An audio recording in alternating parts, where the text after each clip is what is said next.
here are the facts, my friends. The facts are that a lot of people didn't give Ciryl Gane a shot going into this fight against Tom Aspinall. A lot of people thought that Tom would just steamroll right through him. And quite frankly, after Alexander Volkov beat Jailton Almeida, the talk was like, oh, okay, I guess we're getting Volkov versus Aspinall too.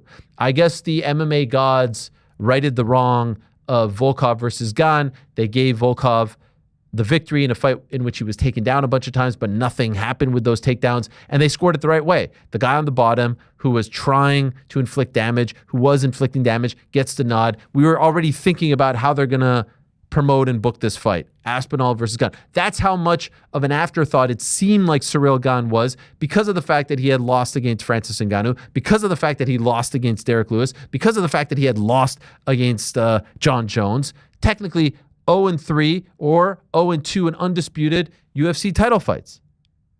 And the Jones fight was so one-sided and the performance was so uninspired that we thought that the same thing would happen in this fight. Well, guess what? A funny thing happened. He didn't look like that. He actually came to fight, and he looked phenomenal. He was aggressive. He pushed the pace.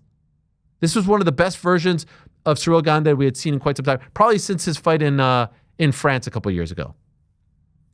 He came to fight, and he was landing shots, and he even bloodied Tom Aspinall. It seemed like he busted his nose. And when I say busted his nose, I don't mean broke his nose. I just mean he punched him so hard that blood started coming out of the nose.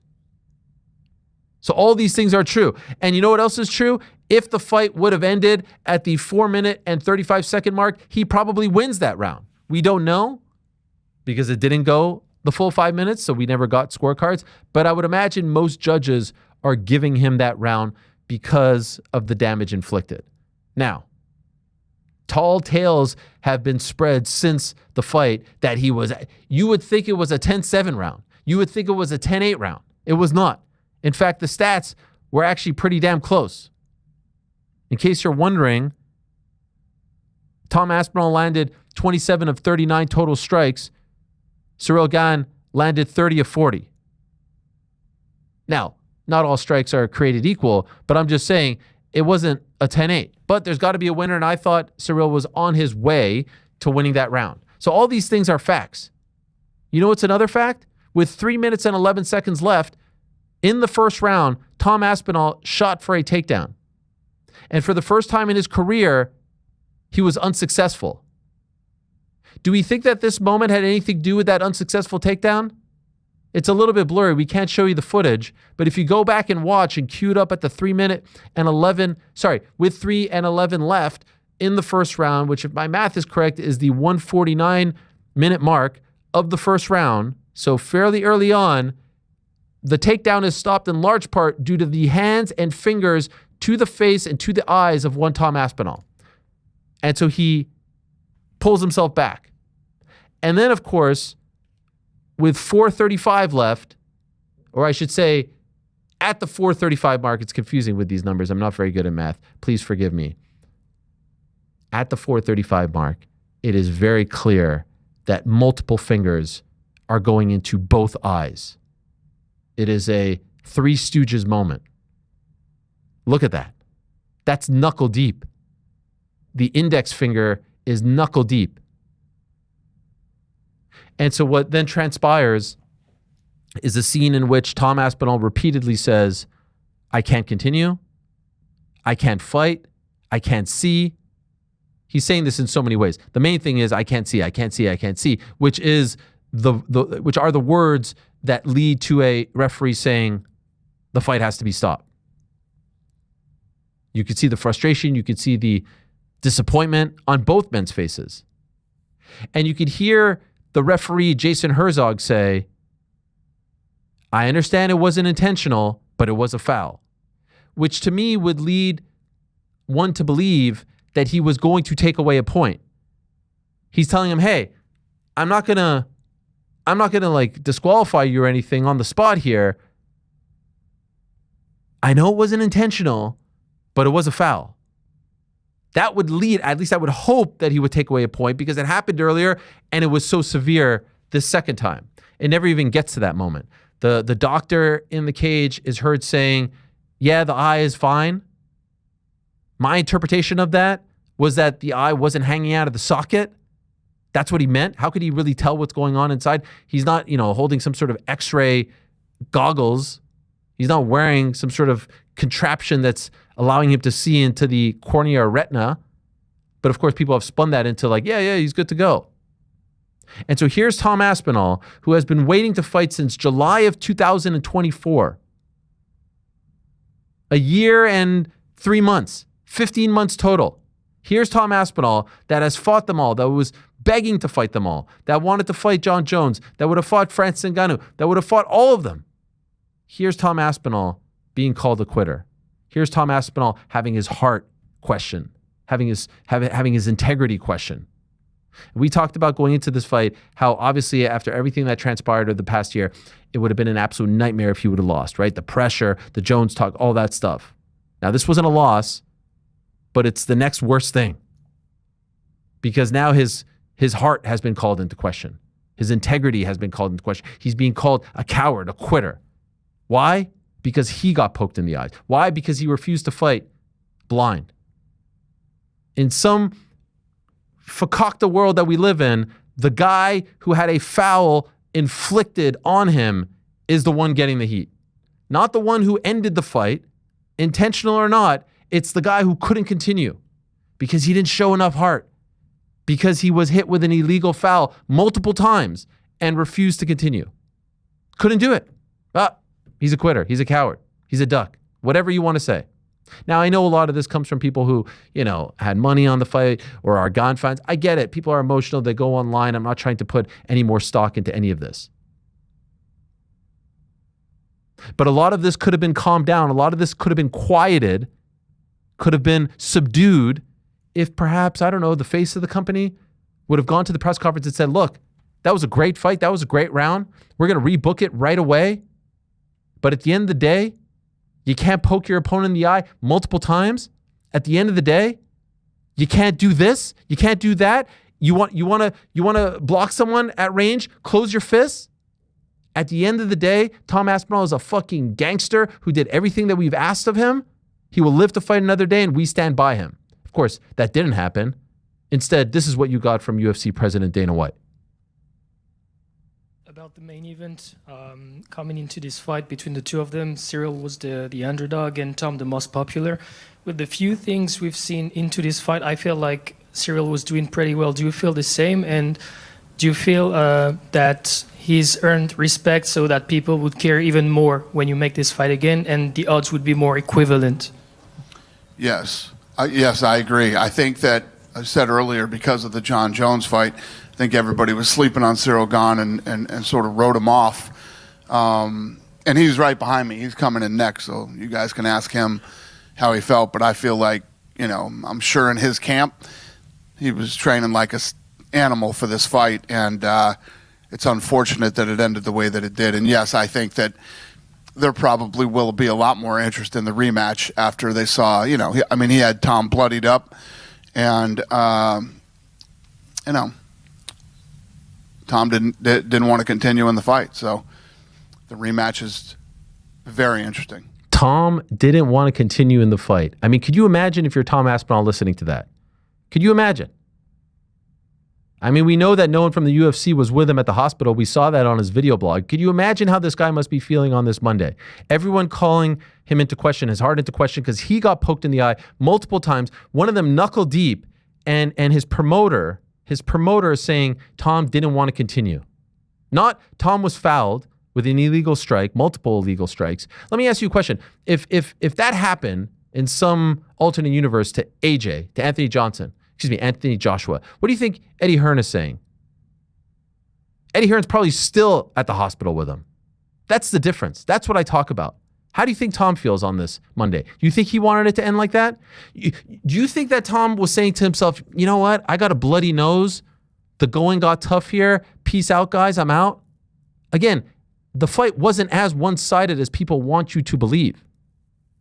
Yeah, I know it was weird that he was bloody. And yeah, I know it was weird that he was losing a round. We never see him lose rounds. We never see it go past the 2 minute and 2-second mark.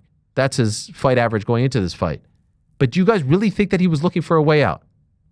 And again, I bring up the topic that I brought up last week, and I bring up the topic that I've been bringing up ever since I've been sitting in a chair like this, talking into a camera like that.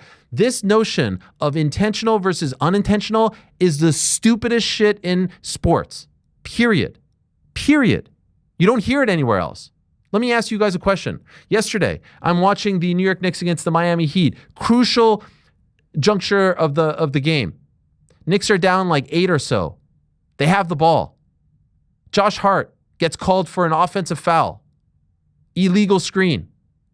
Do the referees converge and say, like, did he mean to do that or did he not mean to do that? No. A foul is a foul. Ball goes the other way. Let me ask you a question. Super Bowl, a couple years ago. All-time great game. Eagles, Chiefs, pass interference, end of the game. Do the refs converge and say, did he mean to bump him or not? No, foul is a foul. Foul is a foul, which means a foul is a DQ. That should have been a DQ victory for Tom Aspinall. That should have been a DQ loss for Ciryl Gane. And let me be very, very clear right here and now. I don't think Ciryl did that on purpose. Why would he have done that on purpose? Why would he have tried to foul his opponent? But it doesn't matter. An illegal maneuver is an illegal maneuver. An illegal foul is an illegal foul, whether you meant to do it or not. Cornerback doesn't always mean to bump his opponent, the guy he's guarding, the wide receiver, but he did. Offensive tackle doesn't mean to grab the face mask, but he did. Josh Hart didn't mean to set an illegal screen, but he did, and they all get penalized for it. Why shouldn't they get penalized in this sport? Why isn't that a DQ? You know why it's not a DQ? It's not a DQ because the referee determined it was unintentional. And so because it is unintentional, then it's a no contest. Now, same result, by the way, because it's Tom. Meaning, no contest, Tom keeps the belt. DQ, Tom keeps the belt. But we did see Petr Yan versus Aljamain Sterling. Yan lost the belt because it was a DQ. Do we think Yan tried to throw that knee on purpose? Like, do you think he said, you know what? I'm getting tired of this fight. I'm up 3 rounds to 1. Let me just throw this illegal knee just for shits and giggles. No, of course not. But on that night, it was a DQ. There's no consistency. No consistency whatsoever in all of this. Get rid of the no contest bullshit. Andy Foster, Rules Committee, ABC, please, for the love of God, the next time you have one of these meetings, get rid of that language. A foul is a foul. First time you foul someone in the cage, point deduction. That's it. None of these stern talking tos. None of these stern warnings. Enough of this. This is not a serious sport. You have Jason Herzog in the back telling Tom Aspinall, hey, you know what? The best part about fouling someone is that it works. Don't believe me? Take a listen. The best part about fouling, right, is that it works. So the best thing you can do is keep your head in the game, and I'll do everything I can to manage. All that training for that. Look at this. Don't worry about it. Look at that finger. What the is he doing? The left one was really deep. Both up. The left one was really Both deep. up. Sorry. Yeah, sorry, got but one twice. Twice before he got one for it. This is afterwards. This is courtesy of his YouTube channel. It's a great video blog. You see all of this, and you hear Andy Aspinall weighing in. That's his father. Go on the YouTube channel and watch the rest of it because it's all, it's riveting stuff. And by the way, credit to them. They're not hiding. They're not hiding. They're putting it all out more than anyone. That tells you who these people are. That tells you who the Aspinalls are. You could say I'm glazing all you want. I don't give a shit. Who does that? Who shows you the whole freaking trip to the hospital? Even at times where you could say I don't know if this is backing up your stance. And I don't know what that doctor or who those people were that he was seeing at 3 a.m. in Abu Dhabi. You have the one nurse who's like, does this hurt? What is that? Yes, it hurts.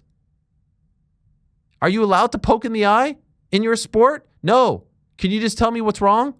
I thought Tom was going to lose his shit and credit to him for not losing his cool because it seemed like an unserious place that he was at. I don't know what that place was, where that was. I certainly didn't see any UFC officials with them. If they were there, they were off camera and God bless. That should have been a DQ. It should have been a DQ win. And I can guarantee you, actually, you know what? I'm not even going to beat around the bush. Gane's team is upset that I'm saying this. Why are you so upset? Upset about what? I'm not saying you did it on purpose. I'm just saying I don't want to live in a world where this sport tries to determine what's on purpose and what isn't. A foul is a foul is a foul. You think when a defender tackles someone in the box, in football, in soccer, they mean to do it? No. They're going for the ball. They're doing stupid shit. And they get called and there's a penalty kick. That happens. You think someone wants that to happen in the World Cup semifinals? No. But only in our sport. And by the way, I understand what Jason Herzog is saying. What he's saying is, look, when you get fouled, there's something wrong with you, right? You're going to be in pain. So just focus. But the irony is, the way it's also interpreted is, hey, nothing happens in this sport. When you foul, when you cheat, when you do something illegal, nothing happens. More often than not, nothing actually happens. And it's maddening to watch. And so because it wasn't declared a DQ, and because Dana White goes out there and says he didn't want to continue, Tom's the bad guy. How is Tom the bad guy? And by the way, the UFC has stepped in shit here. They were staring at Volkov versus Aspinall 2 after a very uninspired performance by Alexander Volkov. Now you're getting a gigantic rematch where the intrigue is going to be super high, where Gane is going to be a much closer opponent as far as the lines are concerned. He's not going to be such a big underdog, where people are going to say he had his number, he's going to have his number again, where Tom is going to have something to prove, chip on his shoulder, annoyed at the people who doubted him, annoyed that the UFC didn't have his back, annoyed that Gane poked him in the eyes. I mean, between the two, he wasn't fighting Pereira next. He certainly wasn't fighting John Jones next. And of course, as I predicted in the post show, John Jones is there, taking a shot, changing the profile picture. Of course, he couldn't help himself. Telling Pereira, let's do it at the White House, begging for that White House slot. Couldn't help himself. Within seconds. Changed his profile picture to the duck, but now with the eye patch, which doesn't necessarily make sense if I'm being 100% honest, because that would kind of suggest that you think that Tom is the one poking the eye, and I don't know, but we all get. Look at that. Wow. That's some high-level production. Wow. It continues to zoom in. Yeah. Of course. I predicted that. He was going to have some kind of little dig.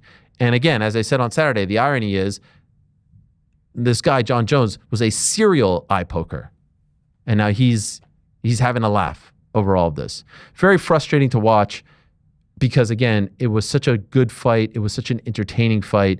And you see now people saying all this kinds of, craziness, all kinds of craziness regarding Tom wanting out, Tom getting beat up, Tom, being a coward, being heartless, gutless, and just forgetting about everything this guy's done. By the way, this guy took a fight on 10 days notice, 14 days notice against Sergey Pavlovich, saved your ass at Madison Square Garden. Literally saved the card. And now we know what this is all about. His dad talks about wanting to take a fight, fight out the contract, 3 left, let's go to boxing. And he says in an interview, Tom does, I wouldn't fight Anti-Delia. I'd rather vacate. That's my friend. That's my teammate. Oh my God. Literally the two things that would piss Dana White off more than anything. And so most predictable thing is that he would show up at the press conference not backing his guy at all. Not backing his guy at all. I mean, you had to know that this was going to happen. Forget the fact that he took the fight against Pavlovich on 10 days notice. Forget the fact that he was the backup fighter against, when John fought Stipe last November. Forget the fact that he, was ready and willing to fight John Jones at any moment this year. That he was a good soldier, that he never threw the UFC under the bus, that he never complained openly, that he was just doing all the right things, saying all the right things. Forget all of that. Oh no, he won't fight his teammate. And his dad says in a sort of off-the-cuff comment, I don't even know if that was an interview or not, he says, yeah, I want him to fight out the contract and then go to boxing. Ah, the horror. The audacity. The chutzpah. And so, like I said, the UFC is going to be able to rebook this fight. It's going to be huge. They're obviously not going to be able to sell pay-per-views here in America. They will be able to sell pay-per-views over in the UK. But I would love for someone to explain to me, like an actual official to explain to me why the hell that wasn't a DQ. And trust me, I've asked. That should be a DQ, and I really do believe that a DQ plus Dana actually having his guys back without throwing Ciryl under the bus. I like Ciryl a lot. He's a great guy. His team now thinks that I have some sort of vendetta against him just because I'm keeping it real and telling it like it is. Hey, you fouled. And when you foul someone, there should be repercussions. Whatever the case is, who cares? The point is, Ciryl, I think, is a really, really good guy. And I think he has done things the right way throughout his career, and he's overcome a lot of obstacles. But there's no denying the fact that there were multiple eye pokes, which led to the end of a fight in which he was winning and in which he could have won undisputed gold for the first time in his career. Thanks for watching this video. Before you go, if you haven't already, hit that subscribe button for us. Also, give us a thumbs up, leave a nice comment. These things go a long way. And while you're here, do check out the rest of the channel. We've got live shows and full interviews, clips, and a whole lot more. We're doing big things here, and we appreciate your support very much.